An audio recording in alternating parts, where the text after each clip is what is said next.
আসসালামু আলাইকুম ভিউয়ার্স, কেমন আছেন সবাই? আশা করি ভালো। আমি নাজমা আছি আপনাদের সাথে। মেহেদি লাগানো দেখে নিশ্চয়ই বুঝতে পারছেন কিসের ব্লগ শেয়ার করতে যাচ্ছি। হ্যাঁ, আজকে আমি আমার ননদের ছোট্ট মেহেদি অনুষ্ঠানের ব্লগ শেয়ার করতে যাচ্ছি। একদম ঘরোয়াভাবে আমরা তার মেহেদির যে প্রোগ্রামটা সেটা অ্যারেঞ্জ করেছিলাম। এর পিছনে কয়েকটা কারণ আছে।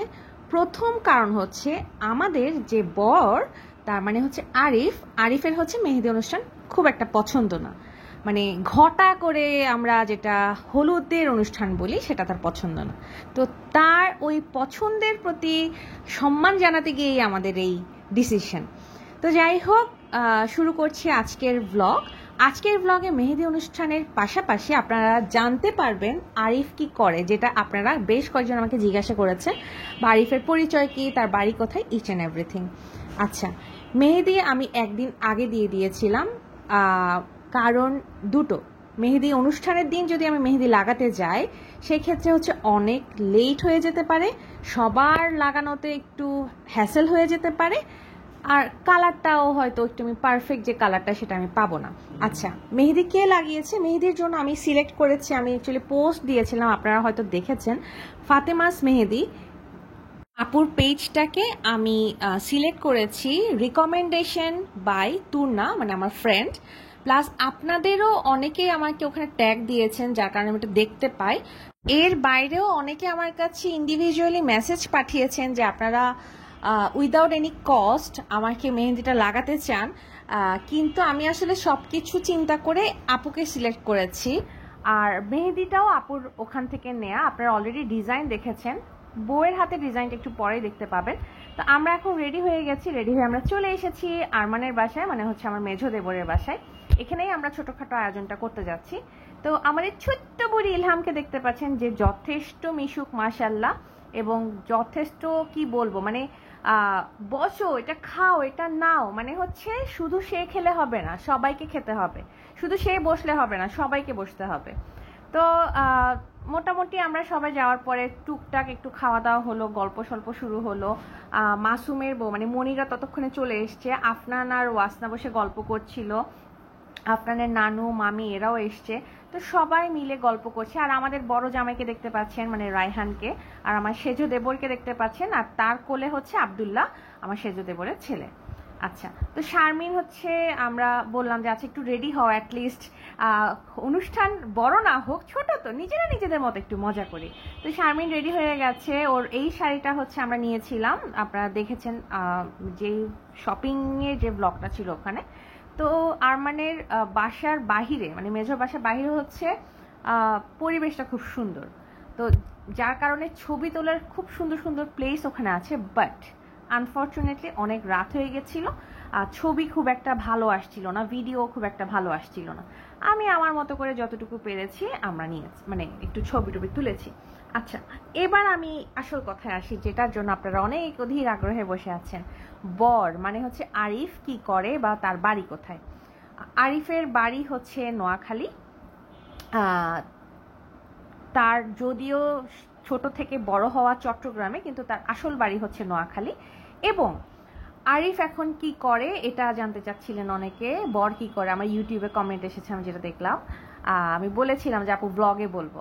আচ্ছা, আরিফ হচ্ছে বর্তমানে 41তম বিসিএস এ শিক্ষা ক্যাডারে জয়েন করেছে। সে নোয়াখালীতে কবিরহাটে একটা কলেজে সে অলরেডি জয়েন করেছে, এবং সে সুপারিশপ্রাপ্ত হয়েছে 43 বিসিএস এ অ্যাডমিন ক্যাডারে। তো বলতে পারেন সে দুই নৌকায় পা দিয়ে আছে এখন। এতদিন মানে এখন যেটাতে আছে সেটা হচ্ছে 41-এর শিক্ষা, আর সামনে ইনশাল্লাহ যেটাতে জয়েন করবে সেটা হচ্ছে 43-এর অ্যাডমিন। আচ্ছা, যাই হোক, আশা করি আপনাদের মনের সকল কোশ্চেন শেষ হয়েছে। এর বেশি ডিটেলস আসলে আমি মনে করছি না দরকার আছে বলার। আপনারা জানতে চেয়েছিলেন বর কি করে, ভাইয়া কি করে, বা তাদের বাড়ি কোথায়, এটাই ইনাফ আমার মনে হয়েছে। তো যাই হোক, এখন হচ্ছে মেহেদি লাগানোর পর্ব শুরু হয়ে গেছে। আমাদের ইলহাম বুড়ি মেহেদি লাগিয়েছে, ইবনাত বুড়ি তখন ছিল না, ইবনাত আর তাজরিন হচ্ছে আরেক জায়গায় মেহেদি লাগাতে গেছে, আরমান মিয়ার স্টুডেন্টের কাছে। তো ফাতেমা আপু অলরেডি মেহেদি লাগানো শুরু করে দিয়েছে, উনি উপরের পার্ট থেকে শুরু করেছেন এবং ব্রাইডাল মেহেদি একটু উপর থেকে লাগালে ভালো আর কি, একদম কোনোই পর্যন্ত উনি কাভার করতে চাচ্ছেন। তো আমরা বলেছিলাম হাফ লাগাতে, উনি বলছিলেন যে ওর হাফটা যেহেতু লম্বা কোনোই পর্যন্ত কাভার না করলে ভালো লাগবে না। তো আর মানে বাচ্চা কাচ্চারা বুঝতেই পারছেন, মোবাইল সচরাচর তারা মোবাইল হাতে পায় না, যখনই তারা চিটাঙে যায় তারা কেন জানি একদম কি বলবো নানার বাড়ি দাদার বাড়ি সবকিছু মিলে তাদের মেসাকার অবস্থা হয়েছে। তো তারা আবার মেহেদি ডিজাইনও আর কি দেখছে। আচ্ছা আপুর ফাতেমা আপুর মেহেদির কালারের কথা বলি, কালারটা খুবই একটা ভালো কালার আসে ওনার মেহেদির। যেই জিনিসটা আমার সবচাইতে বেশি ভালো লেগেছে সেটা হচ্ছে এটা কোনো পিল অফ হয় না। যেমন আমি ইউজুয়ালি আমি কাবেরি মেহেদিটা ইউজ করতাম, ওটাতে যেটা হয় যখন মেহেদিটা যাওয়ার সময় হয় ওটা ছুটে ছুটে মানে ওখান থেকে ছিঁড়ে ছিঁড়ে চলে যায় মেহেদিটা, মানে কেমন জানি ছিলে যাচ্ছে এরকম একটা অবস্থা হয়। কিন্তু আপুর এই অর্গানিক এই মেহেদিটা দেখলাম এটার ওই ধরনের কোনো প্রবলেম আমি ফেস করিনি, এটা একদম ন্যাচারাল মেহেদির মতোই মিশে গেছে। আচ্ছা তো মেহেদি লাগানো শেষ হয়ে গেছে, আমি ডিজাইনটা একটু দেখাই। অনলি একটা পার্ট শেষ হয়েছে, অ্যাকচুয়ালি পুরো শেষ হয়নি। আমি ডিজাইনটা একটু দেখাই, জাস্ট একটু নিচ থেকে উপর থেকে একটু দেখাই। তো মাশাল্লাহ শারমিনকেও খুব ভালো লাগছিল দেখতে। তো আমি ছোটোখাটো একটা কেক এখান থেকে নিয়ে এসেছি, এখানে আশেপাশে কোনো আমি অ্যাকচুয়ালি ভালো কোনো দোকান পাচ্ছিলাম না, আপনার ভাইয়া গিয়ে যেটা পেয়েছে কেকটা অ্যাটলিস্ট কাটা একটা ফর্মালিটিসের মতো নিয়ে আসলাম। তো ইফতুও মেহেদি লাগিয়ে ফেলেছে, এখন হচ্ছে আমরা কেক কাটবো, যেহেতু একটা হাত এখনো খালি আছে। আচ্ছা তো ওই কেক কাটার ইয়েটা শুরু হবে, আমি সহ বসলাম এখন সব বাচ্চা কাচ্চা সমেত, আর আমরা 3 যা আর হচ্ছে ইফতু, টোটাল আমরা 4 জন মিলে আমরা ঘরোয়াভাবে ওর মেহেদির অনুষ্ঠান সূচনা করছি যদিও মেহেদি অনুষ্ঠান মেহেদির সাথে সাথেই সূচনা হয়ে গেছে। আচ্ছা আরেকটু কথা শেয়ার করি, আমি গত ব্লগেই বলেছিলাম আমি আমার মায়ের 29 বছরের পুরনো শাড়ি পরছি, অ্যাকচুয়ালি ওটা 29+। তো আমার আম্মু ওটা নিয়ে একটু কনফিউজড আর কি, যে মানে এত পুরনো শাড়ি না জানি কেমন লাগবে, মনে হয় একটু পেইল দেখাবে, মনে হয় অত ভালো লাগবে না। বাট নেক্সট ব্লগেই আপনারা বুঝে যাবেন কেমন লেগেছে বা কি আসু বিষয়, আমি এটা অগ্রিম আর আপনাদেরকে জানাতে চাচ্ছি না। তো তাজরিন সুন্দর করে মেহেদি লাগিয়ে এসছে, আরমান মিয়ার স্টুডেন্ট লাগিয়ে দিয়েছে এবং ডিজাইনটা আসলেই ভালো হয়েছে। তাজরিন হালকা সাজও দিয়ে এসেছিল যার কারণে দেখতেও ভালো লাগছিল। ইবনাত বুড়ি অনেক কান্নাকাটি করছিল, সে আসলে একটু সিক হয়ে পড়েছে।